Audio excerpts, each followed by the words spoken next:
Listen, before you judge me, and I know you will, because God knows all of us suburban wives love to judge each other like it's our cardio, at least hear me out. If you told me 5, 10 years ago that I would be the woman who cheated on her husband, I would have laughed and maybe gently clutched my pearls. I was the good one, the respectable PTA president, the honorary wine pourer at the charity auction. Heck, I even let the neighbor borrow my KitchenAid mixer. But things change, darling. People change. Or maybe we just wake up one day and realize that the life we built, that beautiful McMansion with matching hydrangea bushes, isn't all it was cracked up to be. Sometimes you pour your soul into this picture-perfect life, only to be left sipping lukewarm coffee in an empty kitchen wondering, is this really it? God forgive me, but that's where I ended up. My name is Karen Benson. Yes, the Karen jokes never stop. And this is my story. I've been married to Greg for 16 years. On Instagram, we look perfect. Country club parties, family beach portraits in matching white shirts, margaritas in Cabo. But the truth? Greg stopped seeing me a long time ago. Not in that dramatic soap opera kind of way. Number? It happened slowly, subtle, like the way silver tarnishes. One day, I was the love of his life, and the next, I was just another fixture in the house. Somewhere between soccer practice and quarterly budget meetings, I became invisible. Don't get me wrong, Greg's a good man. Provides well, rarely raises his voice. Never forgot our anniversary. He even buys me those obnoxiously big Hallmark cards with glitter. But affection, intimacy, God, I can't even remember the last time he touched me like he meant it. Now you might be thinking, so what? That's marriage. And yes, I know all the tropes. Marriage isn't supposed to be exciting forever. But I wasn't asking for fireworks and rose petals every Tuesday. I was asking to feel seen, felt, desired. Anyway, it all started on a Wednesday. Isn't that ridiculous? Not even a sexy day. Not Friday night, not New Year's Eve. Wednesday, I was volunteering at the school book fair, again, stuck rearranging those infernal Pete the Cat books on a sagging table when he walked in. Matthew Taylor, that's his actual name because I'm too tired to make up aliases. He wasn't a dad. I knew all the dads. He was the new PE teacher, apparently filling in for Coach Reynolds, who had hip surgery or something. Tall, tan, that effortless type of fit that makes yoga instructors look flabby. You know the kind of man who walks into a room and radiates confidence without saying a word? That was Matthew. He nodded at me, polite, almost bashful, and I felt my stomach flip like I was 17 again, begging God to let Jimmy Chalmers ask me to prom. I laughed to myself. God, Karen, get a grip. He's probably 28 and dating someone who drinks oat milk. And yet, something about his vibe sparkled. We met again at the gym. Yes, I work out. I'm 42, and nothing irks me more than being the mom who lets herself go. I was on the elliptical watching episode 4 of The Crown when he got on the rower across from me. Our eyes met. I nodded. He smirked. Tiny moment. Nothing happened. But something shifted. Over the next few weeks, we kept bumping into one another. At the gym, at the grocery store, once at that new coffee shop where they spell everyone's name wrong. I told him it was fate, and he laughed. The real kind, shoulders back, head thrown, like no one had joked with him all week. We started talking, harmless chats that slowly became more, shared lattes became walks in the park, texts at midnight. Then came the day when he asked, "Are you happy, Karen?" And I, perfect PTA Karen, with my diamond tennis bracelet and Range Rover with the leather seats, paused.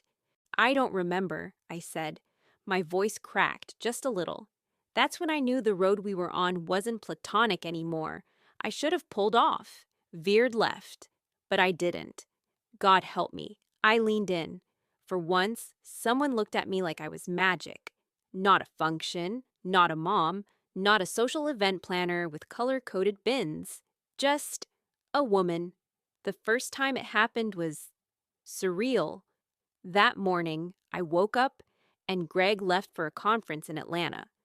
I made the kids breakfast, packed lunches, kissed their foreheads, dropped them off, and told the school I was unavailable that afternoon. I met Matthew at that little Airbnb by the lake that realtors use for weekend getaways. I wore my blue dress, the one I never told Greg I bought, and those ridiculous nude heels I'd been waiting a year to wear. I remember standing in front of the mirror, touching my own cheek like, who is this? It was thrilling, terrifying, tugging at some piece of me I thought had died long ago. I won't give you the blow by blow. This isn't a romance paperback. But what I'll tell you is this. He took his time.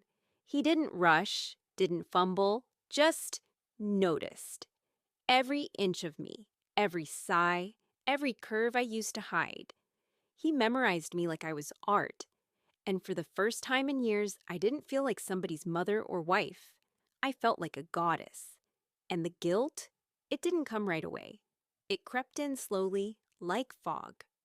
The next day, I went to Trader Joe's and stood paralyzed in front of the frozen cauliflower gnocchi, wondering if everyone knew. I imagined judgment in every sideways glance. But no one suspected a thing. That's the thing about well-manicured neighborhoods. We can all hide anything behind our smiles. The affair went on for 3 months, once a week, sometimes twice. Parked in different places, burner phone, a secret folder in my email titled Committee Notes. Truth is, I felt alive, recklessly alive. We laughed, we kissed, we made stupid plans about what life might look like if things were different. But it couldn't last. It was inevitable, I suppose. Greg found a text, not even a scandalous one, just, can't stop thinking about Wednesday. But that was enough. He asked me flatly, Karen, are you cheating on me? And in that moment, I didn't lie. I couldn't. I looked him in the eyes and said, yes. There was silence, a long, hollow kind. Then he left the house. It's been 7 weeks now. Greg and I are talking occasionally. Therapy's on the table. So is divorce. As for Matthew, he's gone. Left town. Took a job in Arizona. I cried for 3 days like a teenager, and then I stopped. Because here's the truth. It wasn't about him. It was about me. About the version of me I left behind somewhere between baby number 2 and Greg's 3rd promotion. About the woman who used to dance in the kitchen barefoot, who spent hours writing in journals and reading poetry. I missed her, and I couldn't find her in our silent house, inside the lines of our coordinated calendars. Do I regret it? Yes and no. I hurt people I love, and nothing excuses that. But I also woke up, and for that, I can't apologize. Sometimes you don't know you're suffocating until someone opens a window. So, judge me.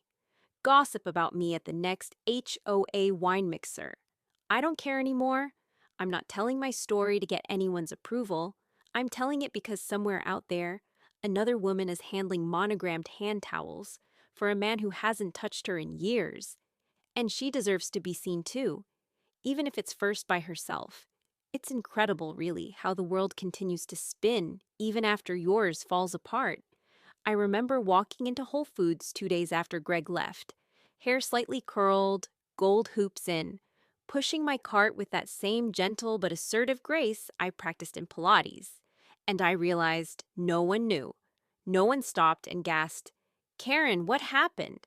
I still got smiles. One woman even complimented the bow on my J. McLaughlin bag. This is suburbia, darling. We don't fall apart in public. We accessorize through the heartbreak. Let me be abundantly clear. I wasn't looking to become that woman. You know the one. Scandal draped over her shoulders like a shawl. Whisper fodder at wine club. Side-eyed during barre class. But here I am. And despite what Rhonda Van Wyck might say between Chardonnay sips, I don't regret rediscovering the woman I was before I became everyone else's everything. In the aftermath, people treated me like I'd sprouted horns. The other wives didn't say much, but the silence was louder than chatter ever could be. I'd walk into a Starbucks, and suddenly the mom I once co-chaired the fall festival with was very interested in the foam art on her latte. One even uninvited me from a book club about empowered women through history. Oh, the irony. But let's talk about Greg, shall we? Bless him. Truly, he tried. Not in the grand romantic way movies lead us to believe. There was no stormy night realignment, no soggy declarations of forgiveness. There were just practical gestures. He came home one evening with takeout from that Thai place we used to like. He handed it to me without a word, and I didn't say anything either. We sat at the counter and ate in silence. That was our first conversation in days. I still care about you, he finally said. I nodded. I know, and I did. I believe he cared in the abstract, responsible way a man cares for the mother of his children and the keeper of his calendar, but it was too late. Something in me had shifted, or maybe it had cracked open. Therapy happened. Oh, honey, therapy happened. Have you ever cried in a chair that costs more than your monthly Botox appointments? Because that's what it felt like, sitting across from a woman named Cassandra, with flowy scarves and an expression that said, "You're not special, but I'll pretend you are for $175 per hour." Still, I went because Greg insisted, because my mother strongly encouraged, and because a part of me wanted to know if this could be salvaged. But the more I talked, the clearer it became that what I wanted wasn't just my marriage back. I wanted myself back. Yes, it was dramatic. Yes, I wore mascara on purpose and let a single tear fall. Just one. I'm not a monster. But by session 5, even Cassandra finally cracked. It sounds like you were never really seen. Bingo, sweetheart.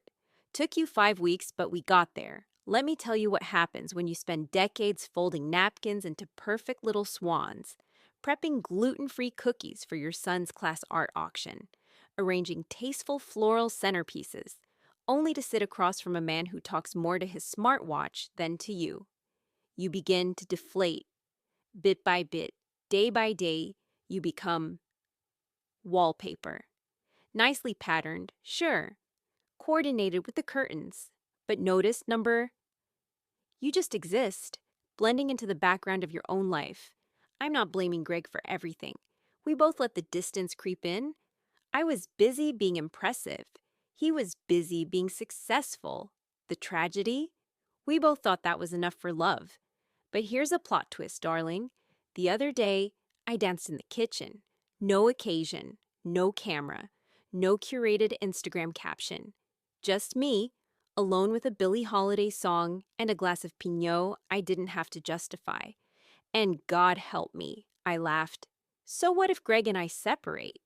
So what if I have to gasp, sell the house, and move into a tastefully redecorated transitional 2-story near the lake with less beige and more navy accents? I'll survive. I'll thrive. Because this time, I'm not trading myself away for some warped trophy of perfection. Oh, and Matthew, I can feel you wondering if I think of him. I do, occasionally. A flicker here, a phantom lyric there. But if you ask me now if I'd go back, number. He wasn't the answer. He was the mirror. He showed me who I'd become and who I forgot I could be. So go on. Shannon with the flawless cuticles and perfectly scrambled church brunch eggs. Whisper about me at the next wine and wreaths night. I'm sure the scandal pairs deliciously with your rosé. But just know, I lived, I dared, I shook the snow globe and realized the flakes weren't real. And you? You're still dusting glass shelves. Look, if there's a lesson in all of this, and I say this with the utmost grace and a touch of faux humility, it's that we can smile from the porches of colonials we lovingly decorated, take matching Christmas card photos, organize gala seating like we're commanding war strategy, and still feel utterly alone in the artificial glow of pendant lighting. So I write this not to ask for forgiveness. I don't need it. I write it for the woman who whispers into her wine late at night, wondering if she's still in there, beneath the schedule, the dinners, the polite marital distance. You are. And you don't need a man, a scandal, or a sapphire cocktail ring to wake her up. You just need to be honest, even if it wrecks everything. That, my dear, is the most selfishly sacred thing you'll ever do. And yes, you deserve it. After all, You are the reason the family group chat stays color coded. Own it.